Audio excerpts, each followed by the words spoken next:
Subscribe کریں ہمارے channel کو اور بیل آئیکن کو کلک کریں تاکہ ہماری ہر نئی آنے والی ویڈیو آپ تک بآسانی پہنچ سکے۔ بسم اللہ الرحمن الرحیم۔ حضرت سارہ علیہ السلام زوجہ حضرت ابراہیم علیہ السلام۔ حضرت سارہ علیہ السلام حضرت ابراہیم علیہ السلام کی پہلی اور بڑی پیاری بیوی تھیں۔ جب تک وہ زندہ رہیں حضرت ابراہیم علیہ السلام نے ان کی مرضی کے خلاف کوئی کام نہ کیا۔ حضرت سارہ علیہ السلام کی دلداری ہر وقت آپ کو ملحوظ رہتی تھی اور وہ دنیا کی نہایت حسین و جمیل اور نہایت نیک بخت عورتوں میں سے تھیں۔ مصر، شام، عرب بلکہ اور ممالک میں بھی ان کی خوبصورتی اور نیکسیرتی کی ضرب المثل ہے۔ کہا جاتا ہے کہ حضرت حوا علیہ السلام کے بعد اس دور تک کوئی عورت ایسی پیدا نہیں ہوئی تھی جو ان سے حسن سے بڑھ کر ہو۔ وہ جس طرح اپنے حسن و جمال میں بے مثل تھیں اسی طرح خدا کی عبادت اور رضا جوئی میں بے مثل تھیں۔ جس روز حضرت ابراہیم علیہ السلام کو نمرود نے آگ میں بھکوایا اور وہ آگ آپ کی برکت سے سرد ہو گئی تو بابل کے اکثر باشندے آپ پر ایمان لے آئے اور اپنے قدیم دین کو چھوڑ بیٹھے تھے۔ انہی میں سے حضرت لوط علیہ السلام اور حضرت سارہ علیہ السلام ہیں۔ حضرت سارہ علیہ السلام کی پیدائش۔ امام سہلی رحمۃ اللہ علیہ نے لکھا ہے کہ حضرت سارہ علیہ السلام ہارون ابن ناخور کی بیٹی تھیں جو حضرت ابراہیم علیہ السلام کے بڑے چچا تھے۔ ان کا خاندان ہمیشہ سے باہل میں رہتا تھا۔ حضرت سارہ علیہ السلام یہیں پیدا ہوئیں اور وہ اپنے ماں باپ کی بہت پیاری بیٹی تھیں۔ گو ان کی عمر اس وقت تک اتنی زیادہ نہ تھی مگر اللہ تعالیٰ نے بڑی عقل سلیم عطا فرمائی تھی۔ بابل سے ہجرت۔ ابھی اس واقعے کو کچھ زیادہ عرصہ نہیں گزرا تھا کہ بذریعہ وحی حضرت ابراہیم علیہ السلام کو مصر کی طرف ہجرت کرنے کا حکم ہوا اور نمرود نے بھی کہلا بھیجا کہ تمہارے مذہبی اثر سے میری بادشاہی تباہ ہو رہی ہے اور رعایت سلطنت کے دباؤ سے نکل کر نبوت کے سائے میں پناہ لے رہی ہے۔ بہتر یہ ہے کہ تم بابل کی سکونت کو خیر بات کہو اور جہاں چاہو تمہارا خدا حافظ و نگہبان ہے۔ حضرت ابراہیم علیہ السلام نے گھر آ کر عزم سفر کیا، پھر حضرت لوط علیہ السلام کو بلا کر فرمایا کہ تم مجھ پر ایمان لے آؤ اور میرے ساتھ چلو، میں یہاں سے بہت جلد ہجرت کرنے والا ہوں۔ حضرت لوط علیہ السلام نے پوچھا کدھر جانے کا قصد ہے؟ آپ نے فرمایا میں اپنے رب کی طرف جانے والا ہوں۔ پھر حضرت سارہ علیہ السلام سے کہا، وہ بھی بخوشی راضی ہو گئیں اور ایمان بھی لے آئیں۔ حضرت ابراہیم علیہ السلام کے چچا آزار اور بڑے بھائی ناہوار بن طارق اور ان کی بیوی ملکہ اور جو لوگ ایمان لائے تھے وہ سب حضرت ابراہیم علیہ السلام کے ساتھ ہو گئے۔ اب یہ خدائی قافلہ ملک شام کی طرف چل پڑا اور شہر حران میں داخل ہوا۔ یہ ایک قدیم شہر تھا جو طوفان نوح کے بعد سب سے پہلے آباد کیا گیا تھا۔ یہاں پہنچ کر ایک مدت کے لیے سب قیام پذیر رہے۔ حضرت ابراہیم علیہ السلام نے حضرت سارہ علیہ السلام سے عقد کر لیا اور یہ شرط قرار بائی کے بعد نکاح دکھ تکلیف نہ دیں گے اور نہ سختی سے پیش آئیں گے۔ بحوالہ تاریخ ابن خلدون۔ ایک غلط فہمی کا ازالہ۔ علامہ سعدی رحمۃ اللہ اور دیگر مورخین کا یہ قول ہے کہ حضرت سارہ علیہ السلام شاہ ایران کی بیٹی تھیں۔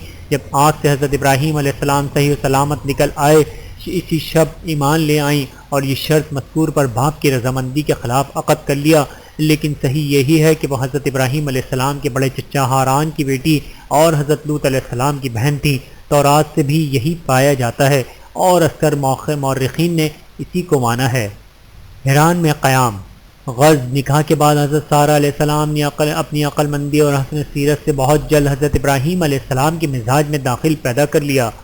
یہ حران میں نہایت آرام سے رہنے لگی مگر جب 250 سال کی عمر کو پہنچ کر آپ کے چچا کا انتقال ہو گیا تو حضرت ابراہیم علیہ السلام نے اس شہر کی سکونت کو خیر بات کہا اور ملک کنعان کی راہ لی جہاں اللہ تعالیٰ نے دولت، زمین، مال اور اہل و عیال عطا کرنے کا وعدہ فرمایا تھا۔ چنانچہ 75 برس کی عمر میں آپ حضرت سارہ علیہ السلام اور حضرت لوط علیہ السلام کو لیے ہوئے اس جگہ تشریف لائے جہاں بیت المقدس ہے۔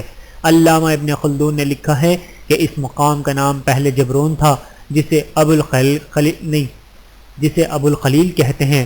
اسی کو صاحبہ ہیکل و مشتری کہتے ہیں اور متبرک سمجھ کر عود وغیرہ جلاتے ہیں، اور عبرانیوں نے اس کا نام ایلیا یعنی اللہ کا گھر رکھا ہے۔ بحوالہ تاریخ ابن خلدون۔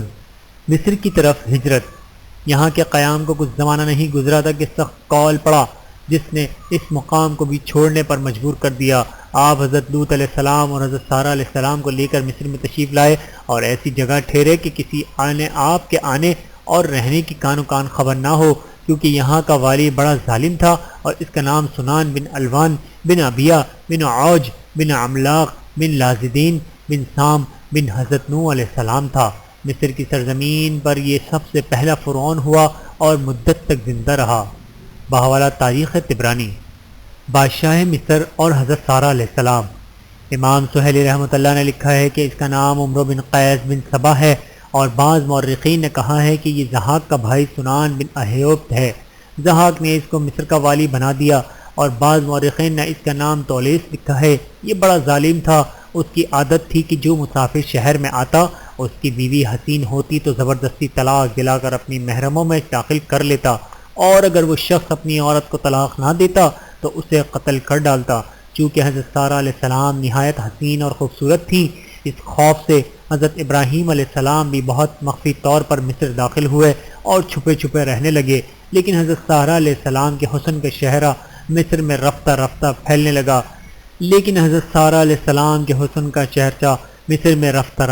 لگا یہاں تک کہ بادشاہ کو بھی ایک جاسوس کے ذریعے سے اطلاع پہنچ گئی کہ آج کل ایک شخص یہاں آیا ہوا ہے جس کے ساتھ ایک بڑی خوبصورت عورت ہے۔ اس حسن و جمال اور چال ڈھال کی عورتیں بہت کم دیکھنے میں آئی ہیں، وہ اس قابل ہے کہ حضور کی خدمت میں رہے۔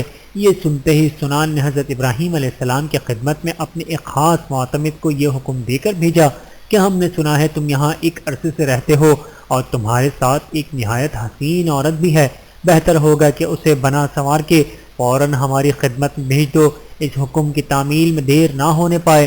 حضرت ابراہیم علیہ السلام نے سارا قصہ حضرت سارہ علیہ السلام سے بیان کیا اور کہا کہ عدل و حکم میں مجھے اپنی اور تمہاری دونوں کی جان کا خوف ہے، بسم اللہ پڑھ کے بے کھٹ کے جاؤ، خدا حافظ ہے، وہ تمہارا کچھ نہیں بگاڑ سکتا۔ اس ہدایت کے بعد حضرت ابراہیم علیہ السلام نماز کے لیے کھڑے ہو گئے۔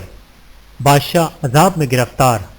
حضرت سارہ علیہ السلام نے اٹھ کر وضو کیا اور نماز پڑھی، پھر دعا مانگی اور عرض کی کہ مولا کریم، میں تجھ پر اور تیرے رسول پر ایمان لائی ہوں، تو مجھ پر کافر کو قابو نہ دینا۔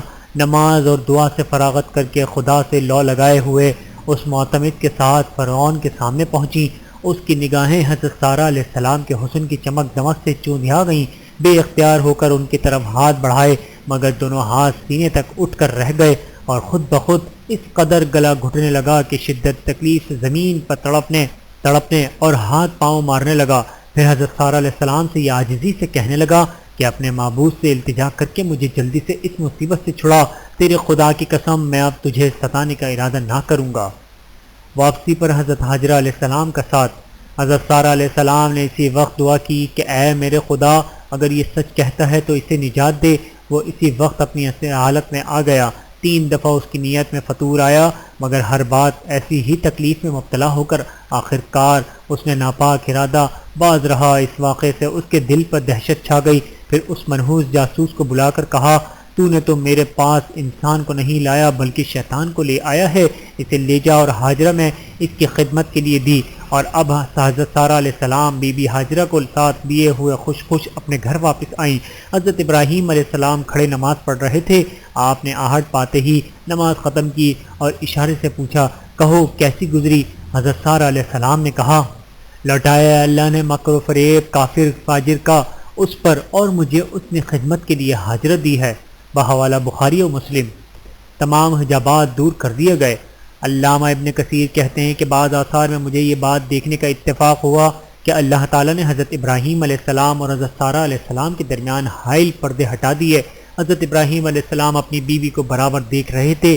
جب حضرت سارہ علیہ السلام آپ سے جدا ہوئیں، اسی وقت سے لے کر واپس تک آنے تک آپ لمحہ بھی ایسا نہ گزرا تھا کہ آپ اپنی زوجہ محترمہ کو نہ دیکھا ہو۔ حضرت ابراہیم علیہ السلام پورے واقعے کو اپنی آنکھوں سے دیکھ رہے تھے کہ کیسے بادشاہ کے پاس پہنچی اور اللہ تعالیٰ نے ان کی عصمت کی حفاظت فرمائی۔ یہ سب اس لیے تھا تاکہ اللہ تعالیٰ کے مخلص بندے حضرت ابراہیم علیہ السلام کا دل پریشان نہ ہو اور آپ کی آنکھیں ٹھنڈی رہیں۔ نیز آپ کو حضرت سارہ علیہ السلام کی کمال عصمت پر اور زیادہ یقین آ جائے۔ بحوالہ قصص الانبیاء۔ مصر سے ہجرت اور فلسطین میں قیام۔ سنان نے حضرت ابراہیم علیہ السلام کی خدمت میں حکم بھیجا کہ اب آپ جلدی سے مصر سے چلے جائیے اور یہاں نہ رہیں۔ چنانچہ حضرت ابراہیم علیہ السلام مصر سے نکل کر حضرت سارہ اور حضرت حاجرہ کو لیے ہوئے سرزمین فلسطین میں چلے آئے اور مقام صبا میں قیام فرمایا۔ بحوالہ بخاری شریف۔ غز صبا میں پہنچ کر آپ نے زراعت کا کام شروع کیا اور چند ہی روز میں اللہ تعالیٰ نے وہ برکت دی کہ حضرت ابراہیم علیہ السلام بہت سے مویشی اور زمین کے مالک ہو گئے، متعدد غلام اور نوکر چاکر کے آقا بن گئے۔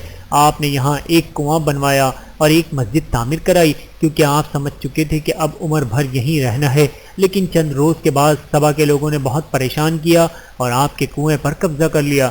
تنگ آ کر نکلنا پڑا، پس آپ حضرت سارہ اور حضرت حاجرہ کو لے کر فلسطین میں آ گئے۔ یہ شہر ایلیہ، بیت المقدس اور رملہ کے درمیان واقع ہے۔ یہاں ہر طرف سے حضرت ابراہیم علیہ السلام اور حضرت سارہ علیہ السلام کو اطمینان اور فراغ حاصل تھا۔ حضرت اسماعیل علیہ السلام کی ولادت۔ مثل سے نکلتے ہوئے 10 سال کا زمانہ گزر چکا تھا، لیکن حضرت سارہ علیہ السلام بانجھ ہونے کی وجہ سے اولاد کی نعمت سے اب تک محروم رہیں، حالانکہ اللہ تعالیٰ نے حضرت ابراہیم علیہ السلام سے اولاد دینے کا وعدہ فرمایا تھا۔ آخر حضرت سارہ علیہ السلام نے حضرت ابراہیم علیہ السلام سے کہا کہ مجھے تو اولاد کی طرف سے نا امیدی ہو چکی ہے، آپ حجرت سے عقد کر لیجئے کہ اللہ تعالیٰ نے اولاد دینے کا وعدہ فرمایا ہے تو شاید اسی سے کوئی اولاد ہو۔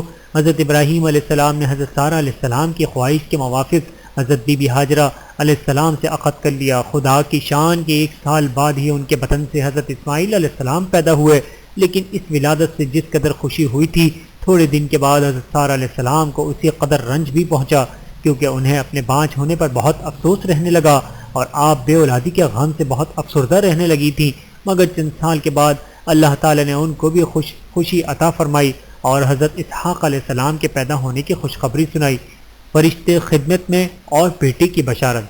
فلسطین میں مستقل قیام فرمانے کے بعد حضرت ابراہیم علیہ السلام کی عادت ہو گئی تھی کہ وہ روزانہ چند مہمانوں کے ساتھ کھایا کرتے تھے، لیکن ان دنوں تقریباً 15 روز سے کوئی مہمان نہ آیا۔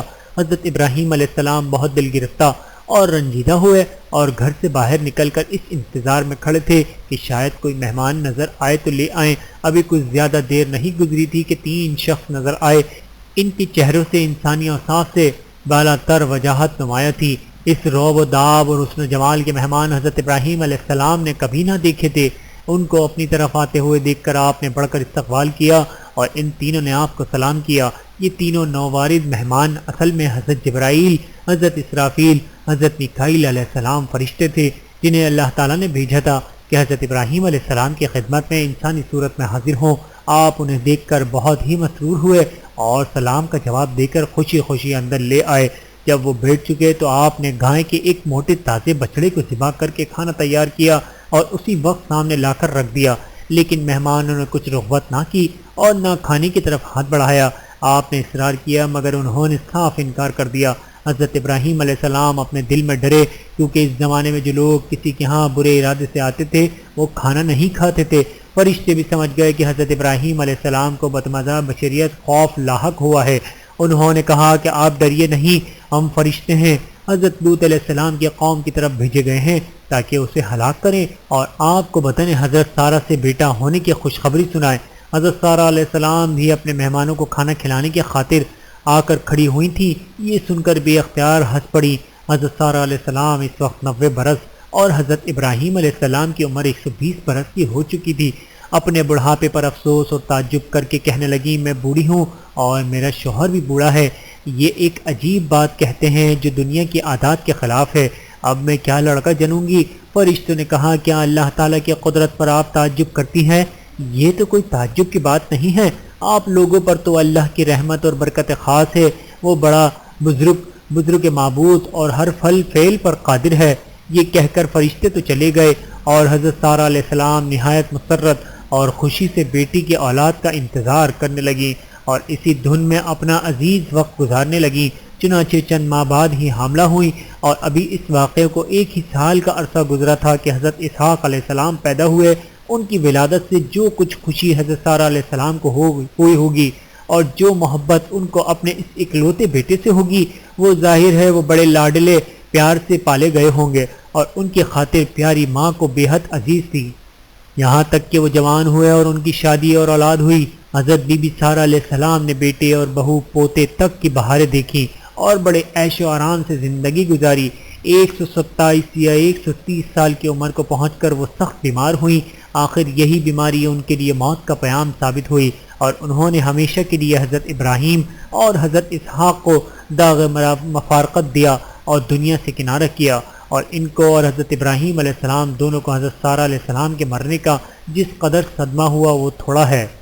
حضرت ابراہیم علیہ السلام نے عفرون بن سخر نامی ایک شخص سے مقام جیرون جو کہ آج کل الخلیل کے نام سے مشہور ہے، ایک سرسبز شاداب زمین کا ایک خطہ 400 مثقال چاندی میں خرید کر اس میں حضرت سارہ علیہ السلام کو دفن کیا۔ حضرت ابراہیم علیہ السلام کو حضرت سارہ علیہ السلام سے بے حد محبت تھی، کیونکہ وہ نہایت حسین اور نیک سیرت و باعصمت اور عقل مند بیوی تھیں۔ انہوں نے جس طرح ایمان لا کر خدا کو خوش کیا، اسی طرح فرما برداری اور عفت مابی سے دنیا میں وہ عزت پائی جو ہمیشہ زندہ اور ہر شریف خاتون کے لیے سبق آموز ہے۔ اللہ تعالیٰ کی ان پر کروڑوں رحمتیں نازل ہوں، آمین ثم آمین۔ ویڈیو دیکھنے کا بہت شکریہ۔ مزید ویڈیوز دیکھنے کے لیے ہمارے چینل کو سبسکرائب کریں۔ اگر ویڈیو پسند آئے تو لائک کریں۔ اچھی بات کو دوسروں تک پہنچانا صدقہ جاریہ ہے۔ جزاکم اللہ خیرا کثیرا۔ اپنا اور اپنے پیاروں کا بہت زیادہ خیال رکھیے گا اور مجھے دعاؤں میں یاد رکھیے گا۔ Take care. اللہ حافظ۔